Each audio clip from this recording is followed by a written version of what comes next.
Bonsoir et bienvenue dans votre 19 en Normandie. Voici les titres de ce mercredi 25 janvier. L'inquiétude des betteraviers après l'annonce de l'interdiction des néonicotinoïdes en France.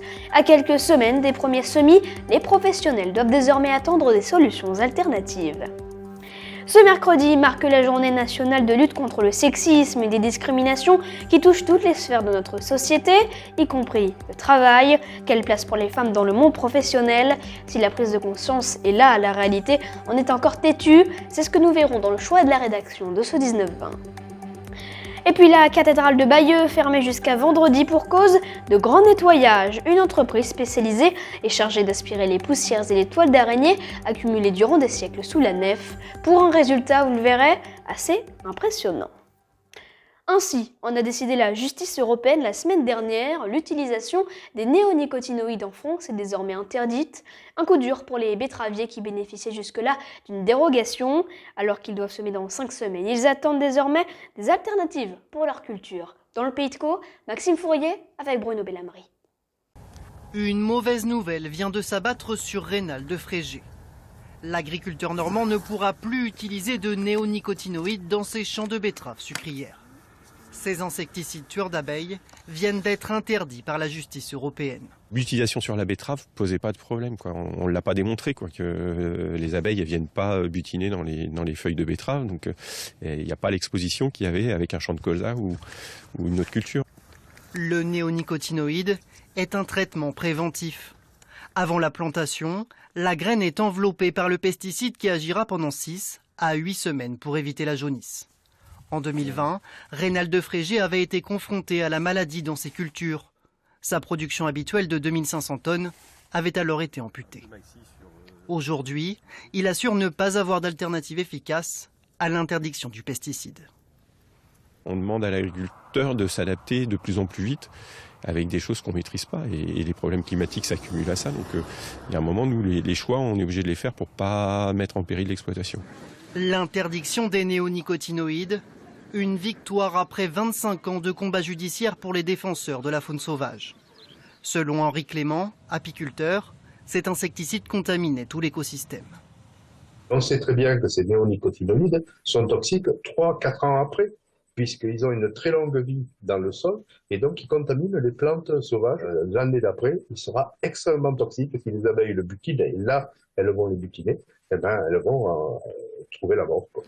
Désormais, les agriculteurs demandent des solutions de remplacement aux néonicotinoïdes pour éviter que la saison 2023 de betteraves ne fasse chou blanc. En bref, les syndicats maintiennent la pression contre la réforme des retraites en attendant la mobilisation du 31 janvier, une retraite symbolique au flambeau à Lyon, en ce moment même à Rouen. Elle rassemble environ 200 personnes. Ce matin, ce sont des barrages filtrants qui ont été installés autour de la zone industrielle de Dieppe, occasionnant quelques embouteillages. De moins en moins de chômeurs en Normandie, selon les derniers chiffres de Pôle emploi. Au 4e trimestre de 2022, le nombre de demandeurs d'emploi dans la région a baissé de 6% par rapport au 3e trimestre. Il s'établit en moyenne à 125 040. Tous les départements normands sont concernés par cette baisse. Dans le détail, c'est moins 6,1% dans l'Eure et moins 6,3% en Seine-Maritime. Et l'on reparle de l'envolée des prix de l'énergie. On entend depuis quelques semaines la colère des artisans et des petits commerçants frappés de plein fouet par la crise. Un autre secteur est lui aussi concerné, celui des salles de sport. Les gérants sont contraints de prendre leurs dispositions. À Dieppe, Grégory Archiapati et Claude Eudes. Victor est le responsable de cette salle de sport à Dieppe. Un espace de 1000 mètres carrés où sont installées une centaine de machines, dont la moitié est électrique. Le secteur des salles de sport devrait donc lui aussi être touché par la hausse de tarifs des prix de l'énergie. Si Victor a fait des prévisions, il va devoir attendre plusieurs mois avant de connaître son impact réel. C'est souvent à la fin de l'année en fait, qu'on observe l'impact que ça a pu avoir en termes de consommation électrique. Mais là actuellement, sur des prévisions, on estime à peu près entre 5 et 10% d'augmentation de facture sur tout l'électrique en fait. Pour le moment, il n'y a aucune répercussion, que ce soit pour l'établissement ou les clients. Les abonnements, par exemple, n'ont pas augmenté. Mais si c'était le cas, certains seraient prêts à payer plus. Il faut quand même que les gens puissent vivre. Après, ça dépend de combien, mais je trouverais ça totalement normal. Ça reste un budget, mais pour moi, non, c'est pas je suis prêt à le mettre, donc tout va bien. Pour éviter d'en arriver là, des dispositions ont déjà été prises. Entre autres, l'installation de luminaires basse consommation. Oui, il y a des coupures la nuit, des machines qui se relancent par minuterie en fait, à l'ouverture. Donc ça permet justement de faire l'économie aussi de cette énergie-là quand c'est pas nécessaire, parce qu'on est ouvert de 6h du matin jusqu'à 23h. Donc voilà, après on relance aussi les machines de manière à ce que ça nous arrive parfois dans la journée de les couper un petit peu. Après la crise Covid et une fermeture de 10 mois, les salles de sport ont un nouvel obstacle à franchir. Seule satisfaction, le nombre d'inscriptions, lui aussi, est en nette augmentation depuis le début de l'année. 5 ans après le mouvement MeToo, le rapport publié lundi par le Haut Conseil à l'égalité dresse le constat d'une société française très sexiste. Toutes les sphères sont concernées, y compris celle du travail, un monde dans lequel les femmes gagnent souvent moins que les hommes et occupent rarement des postes à responsabilité. Où en est-on de la mixité et de l'égalité professionnelle? C'est la question que nous posons ce soir dans le choix de la rédaction. Si la prise de conscience est là, la réalité, elle, est encore tenace. Nous en parlerons avec notre invité dans un instant. Elle est chef d'une entreprise spécialisée dans la chaudronnerie fine. Mais avant, retour en images sur la situation des femmes dans le monde du travail depuis le XXe siècle. C'est avec Emmanuel Partouche et Eric Davenec. 1916. À Lyon, dans cette usine, les femmes remplacent les hommes mobilisés sur le front et fabriquent des munitions. La guerre montre qu'elles sont capables de faire tourner l'économie, mais il faut attendre 1965 pour que les femmes aient le droit de travailler sans le consentement de leur mari. La loi change, mais tout reste à faire pour les mentalités. Dans cette émission consacrée à l'insertion professionnelle des femmes, seuls les hommes sont interrogés comme les contremaîtres de cette usine. Une femme, bien souvent, encaisse moins bien coup qu'un homme. C'est pour ça que assez fréquemment, on trouve une femme qui est en larmes. Les hommes sont pas rancuniers. 2 heures après, c'est fini, tandis qu'une femme, ça continue de s'accumuler pendant des semaines et des semaines. Le port de Royan peut se vanter d'avoir l'une des rares, sinon la seule femme marin. Elle se nomme Sonia Borewski, elle est veuve et elle a 5 enfants. Marin-pêcheur, auteur de livres, Sonia Borewski est aussi mécanicienne. Quand elle reçoit les journalistes en 1966, certaines questions surprennent. Est-ce que vous faites la cuisine? Parce que finalement, vous êtes la seule femme à bord de ce bateau. Je fais pas la cuisine. D'ailleurs, les marins ne tiennent pas spécialement à ce que je fasse la cuisine. Il faut croire que je sais pas la faire. 15 ans plus tard, des jeunes femmes se livrent sur leur travail. Claude Lagadec est peintre en bâtiment. Lors d'une pause, la discussion s'installe avec ses collègues. Il y a une femme qui est à peu près moins forte que l'autre, elle ne pourra pas déplacer un meuble comme ça facilement. Hein. Non, elle ne pourra pas, mais t'as aussi des hommes qui sont moins forts que les autres. Bah oui, mais je sais pas moi comment t'expliquer, mais les hommes, t'as les hommes qui peuvent déplacer quelque chose, quoi. Bien sûr. Ils sont quand même énergiques. Avant de trouver un emploi, Catherine Prudhomme, menuisier, a essuyé plusieurs refus, à l'image de cette lettre rédigée par un patron, adressée au directeur de son centre de formation. Messieurs, j'ai bien réfléchi. Il est impossible que j'emploie votre stagiaire. Je ne vois pas cette petite demoiselle avoir suffisamment de résistance aussi bien physique qu'intellectuelle. 1986, les noms de métiers se féminisent. Les lois et les discours se multiplient prônant l'égalité salariale entre hommes et femmes. À titre individuel, les modèles semblent évoluer. Le camion, c'est quoi pour moi? Un rêve d'enfant, je veux dire. J'ai eu la passion par mon père, parce qu'on allait souvent aux 24 heures du Mans camion. Aujourd'hui, à l'image de Kelly Cruz, armée de sa scie circulaire, les femmes qui travaillent dans le bâtiment se sont emparées à leur façon de ce sujet. Elles exposent leurs talents sur les réseaux sociaux et dépassent le 1 million de vues. Invitée de ce choix de la rédaction, Élise Auter, PDG de CMP Industrie, une entreprise située près du Havre et spécialisée dans la chaudronnerie fine. Interview réalisée cet après-midi dans les conditions du direct avec Grégory Tellu. Bonsoir. Alors la mixité et l'égalité professionnelle, eh bien ça fait pas de débat pour vous, puisque vous vous inscrivez dans une tradition familiale de femmes chefs d'entreprise. Racontez-nous.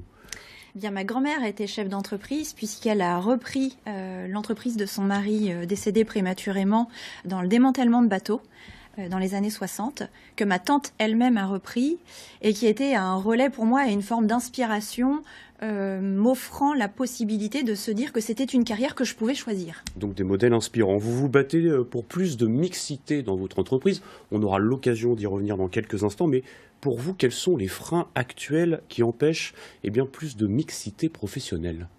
Alors un problème de visibilité de certains métiers, déjà. À commencer par le vôtre, peut-être ? À commencer par les métiers de l'industrie au sens large et encore plus dans l'industrie de la métallurgie, où derrière les façades cachées de nos usines, on n'imagine pas le champ des possibles sur les métiers et l'accessibilité que nos métiers offrent maintenant autant aux hommes qu'aux femmes. Ça, c'est le premier frein. Et le deuxième, c'est clairement la maternité et la place centrale qu'elle occupe dans la vie d'une femme. Et peut-être aussi l'archaïsme de vos confrères, des chefs d'entreprise hommes aussi peut-être.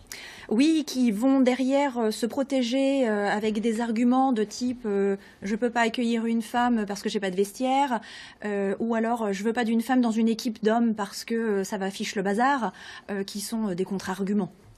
Les métiers de l'industrie, on va y revenir, est-ce qu'ils n'effraient pas trop les femmes, en tout cas l'image qu'ils en donnent ? Oui, parce que les métiers de l'industrie sont perçus comme des métiers technologiques et la femme est spontanément et assez naturellement dans notre société exclue des sciences et de la technologie. Élise Auters, vous restez avec nous. On revient dans un instant tous les deux pour évoquer une nouvelle fois cette thématique de la mixité professionnelle avec cette question. Les métiers ont-ils un sexe ? Pour lutter contre le manque de parité dans certains secteurs, l'Agence nationale pour la formation professionnelle des adultes, l'AFPA, organise pour la 3e fois les trophées métiers pour elles. Il s'agit de valoriser les femmes ayant trouvé leur voie dans un métier dit masculin. Parmi les candidates en Normandie, Charlotte Pelletier, à 34 ans, elle a entamé une formation d'électricienne. Emmanuel Partouche et Angèle Devecchi l'ont rencontré. C'est tout ça, t'as le droit, c'est une grosse boîte de dérivation, t'as le droit de le faire dedans, tu vois. Tu peux te mettre derrière. Objectif pour Charlotte, installer une minuterie. Depuis novembre, elle suit une formation pour devenir électricienne, un métier où elle fait fonctionner sa tête et ses mains. Faut être carré, parce que pareil, l'électricité c'est dangereux, donc faut pas faire n'importe quoi. À 34 ans, cette ancienne contrôleuse de train a accepté naturellement cette reconversion dans un métier où les hommes sont majoritaires. Sans doute, son éducation a facilité ce choix. Si on est dans une famille où c'est en gros un peu la femme au foyer ou vraiment à faire un métier vraiment de femme, je me serais peut-être posé plus de questions. Comme dit mon père, tu fais ce que tu as envie de faire, du moment que tu aimes le faire, c'est le principal. Seule femme dans cette formation, elle participe au trophée Métier pour elle, un concours qui distingue celles qui ont trouvé leur voie dans un métier dit masculin. Pas question pour autant d'être porte-drapeau. S'il y a des jeunes filles ou des femmes qui hésitent encore, juste leur montrer que c'est possible. Faut pas se mettre de barrière en fait, faut le faire et puis si elles ont envie. Et faut pas se laisser faire aussi. Je vais mettre là. Les stagiaires qui entourent Charlotte paraissent d'ailleurs surpris du sujet de notre reportage. C'est pas normal que ce soit exceptionnel d'avoir une femme dans le bâtiment. Ce reportage, je le trouve pas justifié, pas en 2023 en tout cas, peut-être 20 ans en arrière, oui, c'était voilà, mais non, aujourd'hui non, je le trouve pas justifié. Une femme irait faire un stage dans un métier du bâtiment, elle pourrait vite trouver sa voie et quelque chose qui l'intéresse, ça c'est une certitude. Mais dans les faits, les freins sont encore nombreux. Même si les intitulés changent, on met électricien, électricienne, ou on cherche souvent les candidatures depuis des années, c'est changé dans les entreprises. Enfin, c'est pas assez promu. Faut arrêter de signer des accords pour signer des accords et que ça change pas, quoi. Si la féminisation s'affiche sur les murs de l'AFPA, dans les entreprises, seuls 17% des métiers sont aujourd'hui considérés comme mixtes. De retour avec Élise Auters, chef d'entreprise, 25% de vos salariés sont des femmes. Est-ce que c'est un choix de votre part ou est-ce que ce sont des opportunités qui se sont présentées à vous ? Alors c'est d'abord un choix et ensuite c'est la volonté de saisir des opportunités et peut-être de les favoriser, ce qu'on appelle la discrimination positive, pour favoriser l'émergence de figures représentatives d'une femme chaudronnier, d'une femme tourneur-fraiseur, et qui peut, elle, derrière, être une source d'inspiration pour des jeunes femmes. Alors ça ne doit pas être évident, puisque vous recevez, j'imagine, pas beaucoup de CV de femmes, peut-être.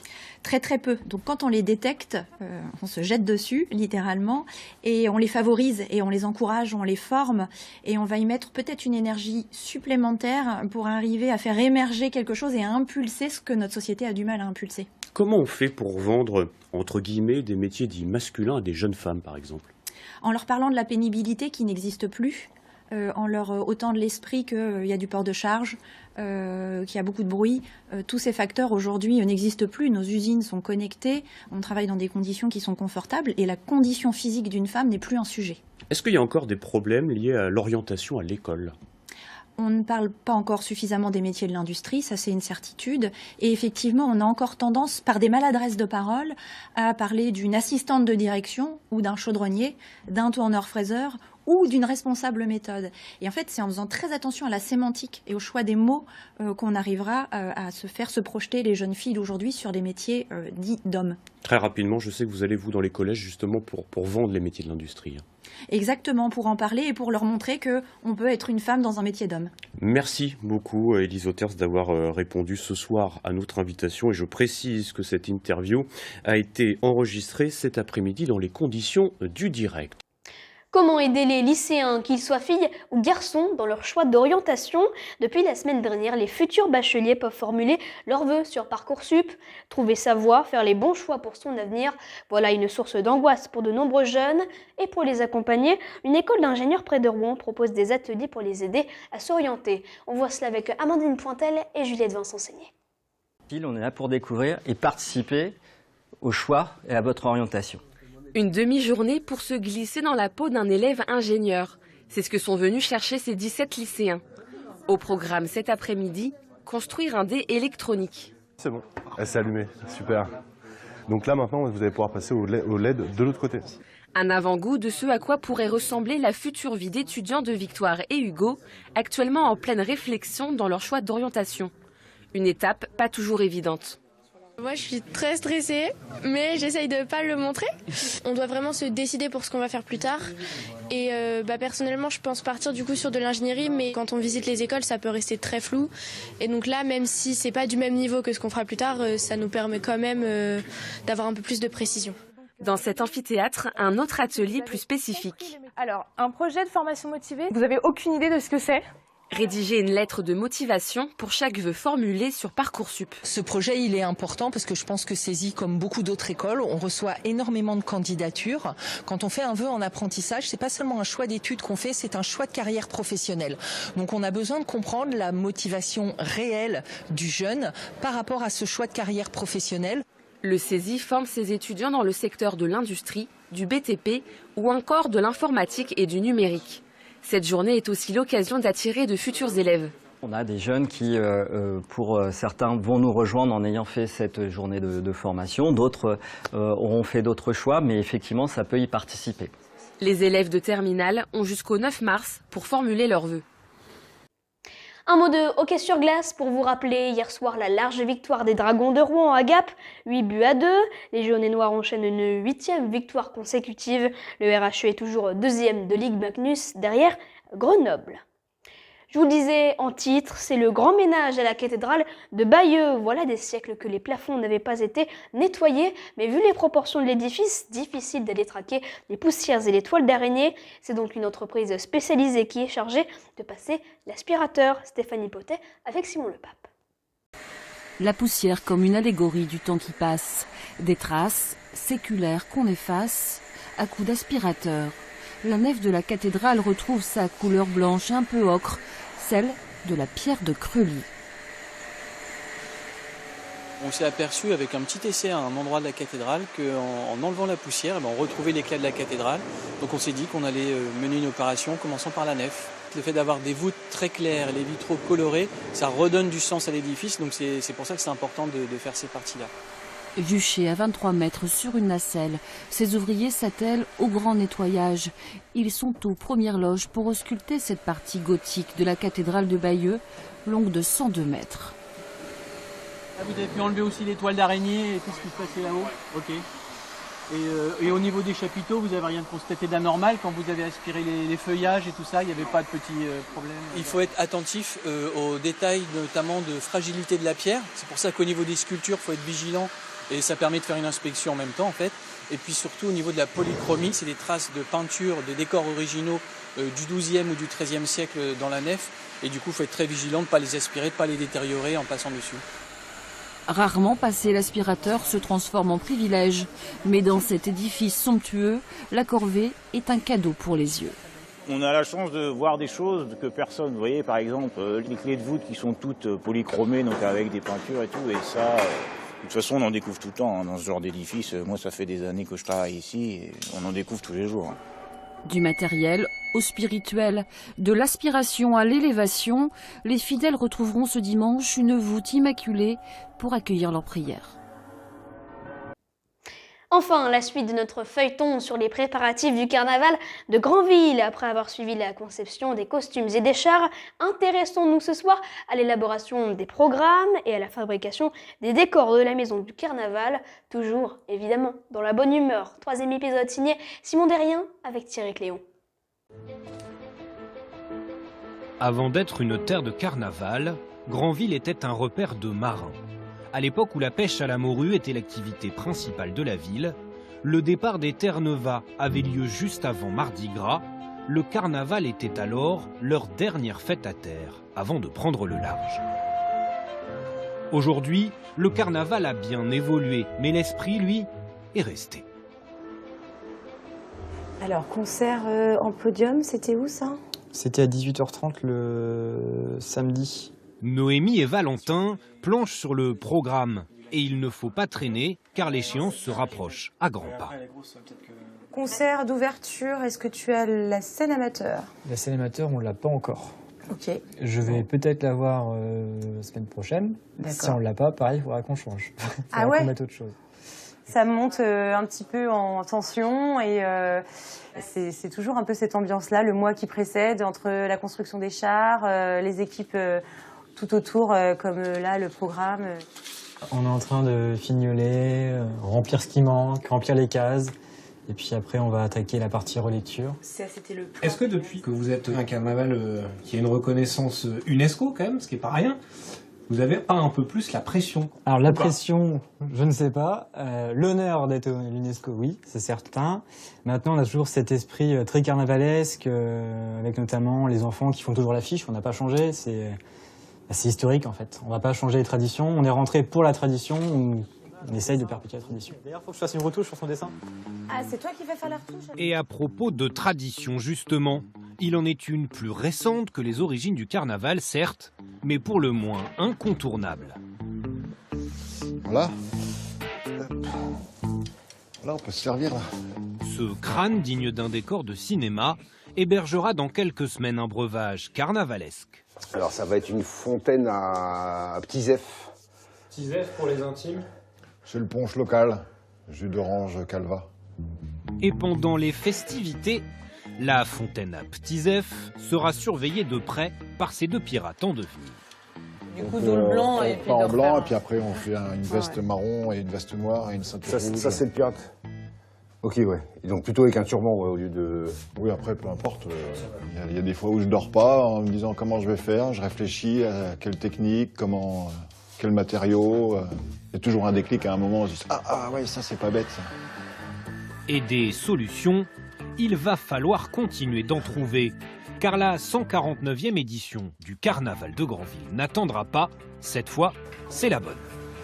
Bon ben voilà. Je te laisse éteindre, j'éteins. Ouais, voilà, merci. C'est la fin de ce journal. Merci de l'avoir suivi.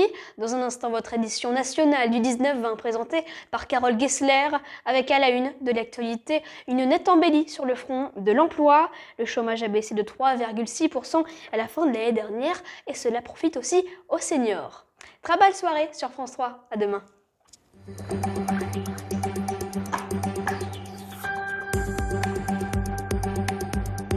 Retrouvez toute l'actualité de votre région sur normandie.france3.fr et sur l'application ici par France Bleu et France 3.